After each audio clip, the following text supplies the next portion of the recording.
And then I can spread my fingers out and feel all the way down to C7. Okay. And then I come on with my other hand, and so Dora's hide is right there. You can kind of wiggle it back and forth. And so I just want to come on and feel the hyoid.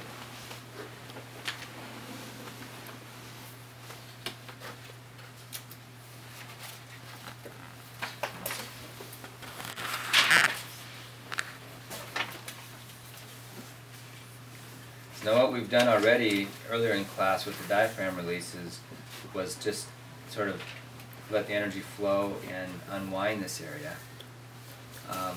Now we can take and put specific awareness into the, I'm feeling the inferior muscle groups specifically.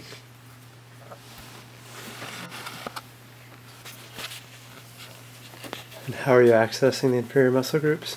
Just with my awareness. Right now, just feeling into them.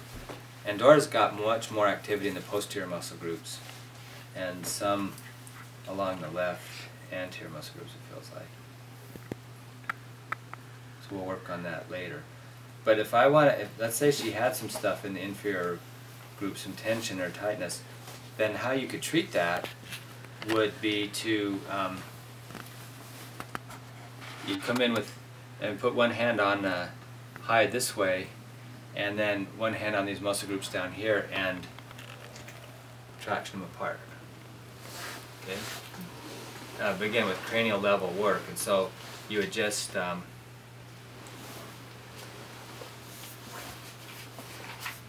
tuning into the insertion and bellies of these muscles here.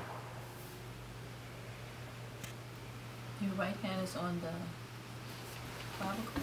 Yeah, so my thumb and finger on the clavicles, Okay. but I'm paying attention to this part of my thumb, this part of my finger to tune into the muscles. Okay.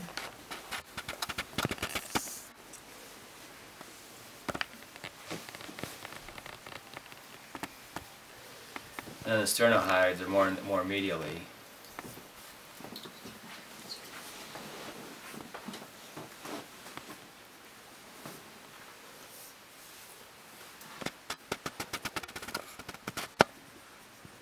And then the posterior belly of the omohyoid, you could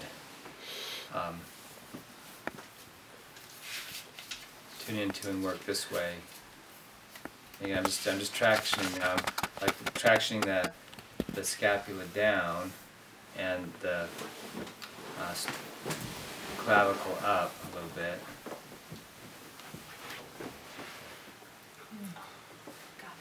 And then I can do the other side just by reaching across. Like that. I don't have to, I could go to the other side of the table if I really needed Just to. can't get away. Musical chairs. Yeah. And she is just releasing and relaxing. And Where are you on the scapula? it's kind of the medial edge of the scapula. And right now I'm encouraging it towards the table. And I'm encouraging her left clavicular head towards the ceiling. And immediately towards the ceiling.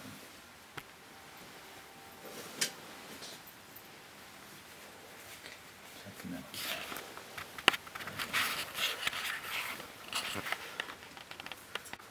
So that's how you do the inferior belly. And then if you need to, you can actually go up and down the muscle like you would on the neck or the back if you needed to. You know, you can just spot check it and do energy that way.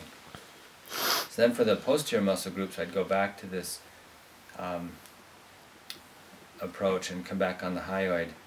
And to access it, I can invite the hyoid towards the ceiling.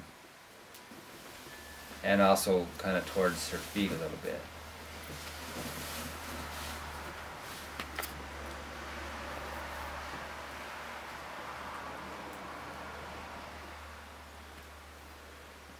And so with my attention, I can tune into the stylohyoids on each side.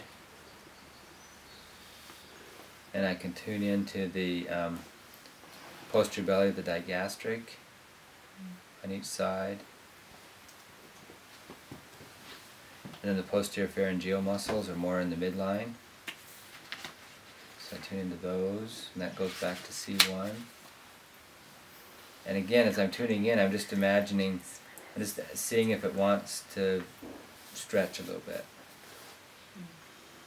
Release. And do you kind of just intention them in that direction? Mm-hmm. So how much actual movement am I doing with your hyoid, Dora? Can you feel it? Not very much. Yeah. So again, it's more, again, the cranial level of force, and but it's where you're just moving your mind around and testing, feeling the different structures, and just inviting them to, hey, if you want to stretch out, now's a good time. But her hyoid does want to move towards the ceiling if it can a little bit. So I'm going to, there you go. That starts that therapeutic pulse going.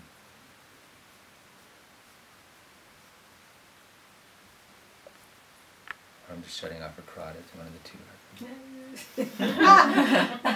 Are you conscious? It's really encouraging. Now, your left hand is on still the other Posterior opposite- processes. process, Mhm. okay.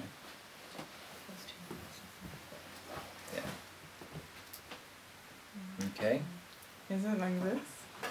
Yeah. Yeah. So my fingertips are right on the posterior processes, and this part of the finger is just up making contact with the occiput. Okay. Okay? And if I want to, I can spread my little finger all the way down to C7. Okay. But I'm not, obviously don't have enough fingers to contact all 7 of the processes, so you can't really touch C1 anyway because it's tucked up under so far. When you're checking the different muscles in your mind, are you also like changing the position of the pole Mm-hmm. for the hyoid? For however it wants. Like say your left stylohyoid wanted traction, then I would kind of go like that with your hyoid, Mm-hmm. you know. And if the posterior pharyngeal wanted traction, I would go like this with your hyoid. Mm-hmm. So I was making those little adjustments as I was listening, and kind of like test motions, to testing the different muscles to see if they want. But the practice today is to look at those diagrams and get a picture of these muscles in your mind, and see if you can feel them and feel if they want to get stretched or released at all. Okay? So let's do the inferior and the posterior, and then we'll come back and do the floor of the mouth. Okay? So this one shouldn't take too long. Yeah.